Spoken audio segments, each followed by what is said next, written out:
Senyor Aguila, ilan po ang nakalibing sa sementeryo ayon sa record nyo? Hindi ko po alam. Sir, sinasabi nyo kayo ang Diyos. Dapat alam nyo. Hindi ka na sana umabot sa ganitong punto na naging na 23 years old ka pa. Hindi, sir. At Hindi- Mr. hindi Chair, ako. umabot si Yesu Cristo ng 33. May isang dekada pa kayo. For trending news, follow Trending Express. Pinatunayan ng isang dating miyembro ng Socorro Bayanihan Services Incorporated, SBSI, na ang umano'y leader ng culto na si J. Renz Sr. Aguila Kilario ay may kapangyarihang magpatigil ng ulan at magpakanta ng mga ibon. Ibinunyag ito ng dating tagapagturo at dating miyembro ng SBSI na si Regen Reza Guma sa pagdinig sa Senado. Bukod sa di umano'y napahinto ang ulan at pinapakanta ang mga ibon, kaya din umano ni Kilario na magbago ng boses sa iba't ibang tao. Ayon kay Guma, naging diehard believer siya nito dahil sa mga powers nito. Samantala, itinanggi naman ni Kilario nang tanungin siya kung may katotohanan ba ang mga iyon. Hindi po yan totoo. Ha? Hindi po yan totoo. Hindi totoo. Opo. Sige, thank you. Let the bird sing. And unexpectedly, a bird sang. Yes po, sir. Totoo yan. Kumanta Opo. yung, paano? May boses po ng ibon Oh. na biglang tumunog. There was a time that galing sa kanya o galing sa ibon. May ibon talaga dumating na kumakanta. Sabi niya, tingog langgam kiyahaw. At may tumunog na naman din na ibon. Okay There was a time that it was raining hard and Senor Aguila shouted, "Let the rain stop." And indeed, the heavy rain stopped. Since then, we really became diehard believers because of his supposed powers. Yes po, sir.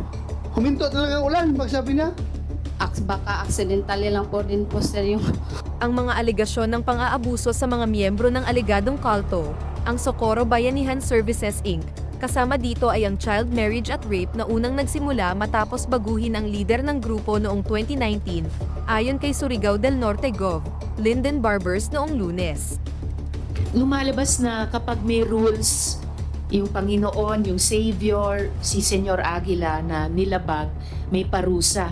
Isa na itong sinabi mong adyos. Meron pa bang ibang mga parusang ginagawa bukod sa adyos? Ug dili mi masunod sa ilang voluntaryo, mga paksol, i-restricted mis paksol, irulita, ug kanang padulan.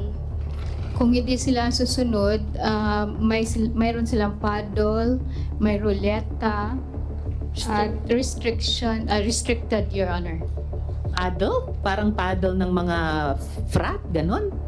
Sa lubot ka ng kahoy nga, kanang murag pusit gani nga taas, Ah, rifle. parang rifle na kahoy, Your Honor, i-hit sa butt ng Nakatikim ka ng paddle? Oo. Ilang beses? Kas akatong time nga, hinguli ko sa bike, kay gigutom ko. Diya pag adto na mas barracks, late na day ko. Sa permission, gipadulan kong Sergio Cobillan. So may Sino nagpaddle? Sergio Cobillan. Ha? Sergio Cobillan. Sergio Cobillan. Klaro mga, ato na, ang pangalan? Sergio Cobillan daw, Your Honor. Sirinyo?